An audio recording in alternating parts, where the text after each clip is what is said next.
Chapter 21 to 24. Chapter 21. Things get even uglier. When wrestling practice ended at 4:30, Kipper's friends rushed to their lockers and turned on their cell phones. As they had suspected, there was another text from Kipper. "Let's play princess. I've got pretty dresses for you to try on after practice. XOXOXOXOXO. Kipper." But by the time Kipper got to his locker, he knew something was wrong. "What?" he yelled at his friends. "What now?" "Sorry, dude," said Loogie, "but we don't want to play dress up with you." "Yeah, princess," said Frankenstein. The three thugs chuckled. Kipper grabbed Bug's cell phone and read the message. I did not write this," Kipper yelled. "And I don't have any dresses in my locker either. I can prove it." Kipper unlocked his locker and opened the door, revealing 3 of the prettiest dresses anyone has ever seen. Kipper's friends started laughing as he closed the door and checked to make sure he had opened the right locker. "Somebody's messing with me!" screamed Kipper. He tore the dresses out of his locker and whipped them to the floor. "Maybe you're just getting in touch with your feminine side," said Loogie. Kipper's 3 friends burst into hysterical laughter. "Laugh it up, chumps," yelled Kipper as he searched the top shelf of his locker. Sure enough, there was another envelope. He ripped it open and read the message out loud. "There is no escape. Signed, Wedgie Maggie." Kipper's friends stopped laughing and looked at the note. "Dude," said Bug, "I think you really did get cursed." At least it's a funny curse," said Loogie. Chapter 22. Wednesday. Another day, another awesome lunch for George and Harold and their classmates. The Pizza Palace had even delivered salads and breadsticks, and the kindergartners had never been happier. At the end of the day, when wrestling practice was over, Kipper's 3 friends dashed back to their lockers as fast as they could see what bizarre thing Kipper was going to do next. They were not disappointed. "You are invited to my pretty dolly tea party. If you need to borrow a dolly, meet me at my locker. I got extras. XOXO. Kipper." Kipper was already angry when he reached his locker. He knew something was not right. "What?" he yelled at his friends. "What are you guys laughing about?" "Dude," said Lukey, "can I bring Teddy Bear to your tea party? Or is it just for dollies only?" The 3 thugs burst up laughing.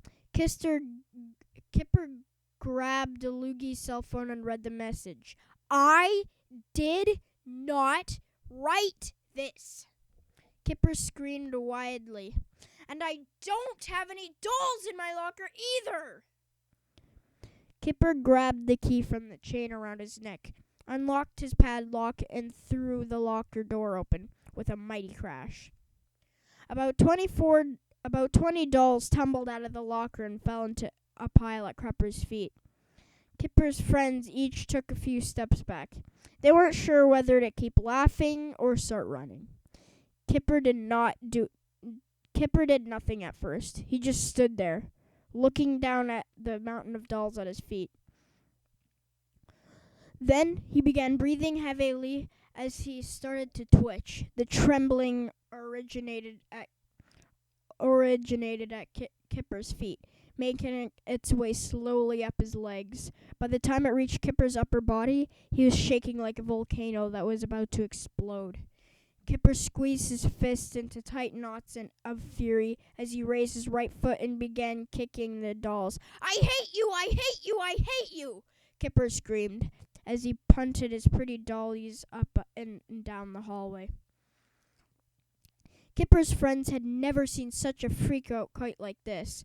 Kipper grabbed two of the bigger dolls and started swinging them around and around, smashing them against his locker, just about anything else that was nearby. Then came the tearing and the biting and the stomping and the decapitating. Loogie, Bug, and Frankenstein decided it might be a good time to start running. Kipper's burstick-a-thon lasted about 15 minutes. Finally, he collapsed, exhausted and in a pile of fluffy polyester filling, shredded dolly dresses and tiny plastic arms, legs, and heads.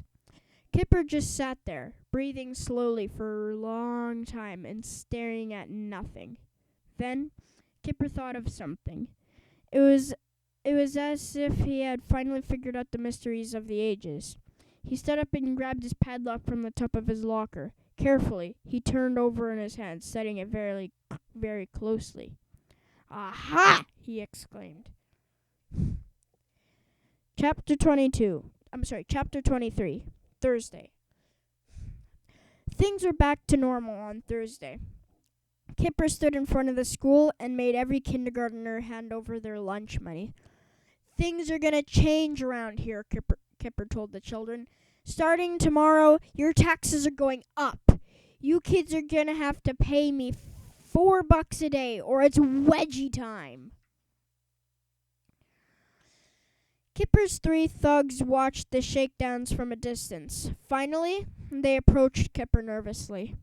"Dude," said Loogie, "what are you doing, man?" "I'm taking back what's rightfully mine," said Kipper. "But aren't you afraid of the ghost of Wedgie Maggie? Asked Bug. "There is no ghost of Wedgie Maggie, you moron," yelled Kipper. "It's a setup. I figured it out last night. Somebody's been picking my padlock and putting stuff in my locker." "But who would do that?" asked Loogie. "The same person who's been writing those stupid text messages on my cell phone," said Kipper. "But it's all gonna end today." "How?" asked Loogie. "I got a new padlock," said Kipper. He reached into his pocket and pulled out a brand new Super Duper Combo Lock 2000. "This thing is totally pick-proof," said Kipper. The four thugs walked into the school and headed for the lockers. Kipper unlocked his old padlock and threw it into the garbage can, along with the key around his sweaty neck. Then Kipper put his all-new pick-proof combination padlock on his locker and clicked it shut. "Let's see somebody try to mess with me now," Kipper sneered. At noon, when the pizza delivery guy showed up with the lunch for the kindergartners, Kipper stopped him in the hallway. "We'll take those pizzas," said Kipper. "But I'm supposed to deliver them to the kindergartners," said the delivery guy. "So we'll do it for you," said Kipper. "Sorry," said the delivery guy, "but I got strict instructions from Wedgie Maggie to—" "Oh, Uncle Benny!" Kipper yelled. Mr. Krupp came bounding down the hallway. Boom, boom, boom, boom. "What seems to be the problem, Kipper?" he asked. "This guy's delivering pizzas to the kindergartners," said Kipper. "Is he allowed to do that?" "Absolutely not," said Principal Krupp. "Those kids are on diets." "See," said Kipper to the delivery guy. "Now gimme those." Kipper's thugs took the pizzas and the pop away from the delivery guy. They brought it straight to the kindergartners' table at the cafeteria and started stuffing their faces. Said Kipper to the hungry kindergartners. "This pizza sure is tasty." The four barbarians devoured 8 whole pizzas between them and finished off 14 cans of pop. Then they sold all their leftovers to some of the other students. "Well," said George, "how do I look?" "I'm not sure," said Harold. "You kind of look like an afro with legs." Said George as he peeked at himself through the bathroom mirror. "I think I'm going to need a haircut." George's idea would have to wait till tomorrow. Fortunately, the two boys had a backup plan. George and Harold ran to the convenience store up the street and bought 4 cans of shaving cream and a box of bendy straws. Then they hurried back to the school. "We're gonna have to work fast," said Harold. The two boys opened their box of bendy straws and pushed the straw over the spray nozzle of each can of shaving cream. Then George stuck a straw up Kipper's locker vent and began spraying. Harold took another can, stuck the straw up the vent of Loogie's locker, and started squirting. After a few minutes, George and Harold's cans were empty. Then they took 2 more cans and they did the same thing to Bug and Frankenstein's lockers. George and Harold hid the empty shaving cream cans in their secret restroom stall. Then they ran out the back door of the school toward the football field, screaming their heads off. The cheerleaders, who were just finishing their practice, saw George and Harold running around like lunatics. "What's wrong, little boys?" asked one of the cheerleaders. We just saw a ghost," cried George. Yeah," cried Harold. He was in the hallway, over by the lockers." The cheerleaders were frightened. "What did he look like?" they asked. "He was invisible," cried George, "but he left a trail of foamy white ectoplasm wherever he went." The cheerleaders screamed. They were terrified, but they were also very curious. The girls huddled together in a tight, shivering group as they tiptoed into the school to see for themselves. Everything looked normal, but they still screamed a lot anyway. One of them pushed the button on the drinking fountain, and when water squirted out, they all screamed some more. "What's going on?" yelled Kipper, who had just gotten out of wrestling practice with his buddies. The cheerleaders screamed again. There's some kind of ghost up here," cried Wendy Swan. "Some little kid saw it. It was leaving foamy white ectoplasm everywhere." "That's crazy," Kipper yelled. "Ghosts aren't for real." He and his buddy laughed arrogantly as they unlocked and opened the doors. Suddenly, 4 giant waves of foamy white shaving cream splashed out into the hallway. "Foamy white ectoplasm!" yelled the cheerleaders. They screamed and ran for their lives. "Ectoplasm!" cried Bug. I've heard of that. That's ghost juice." "I got ghost juice on my pants," Loogie wailed.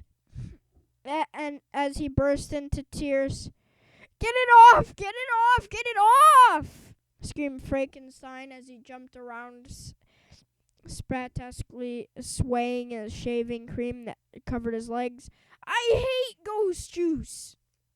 "There's no such thing as ghosts," Kipper yelled, but it was no use. Loogie, Bug, and Frankenstein slammed their lockers and screamed in horror as they slipped and slid in the foamy white ectoplasm. The 3 terrified thugs tumbled down the stairs, tripping and pushing and elbowing each other as they struggled to glide out the front door. Kipper was at his wits' end. He plopped down on the floor in the middle of the hallway into a shivering ball. "Uncle Benny!" he wailed. As usual, Mr. Cup came running down the hallway. Boom, boom, boom, boom! "What's wrong? What's wrong?" yelled Mr. Krupp. Kipper showed Mr. Krupp the ectoplasm and told him the whole terrifying story. "That's a bunch of bunk," yelled Mr. Krupp. "This isn't ectoplasm, it's shaving cream. I use the same brand myself."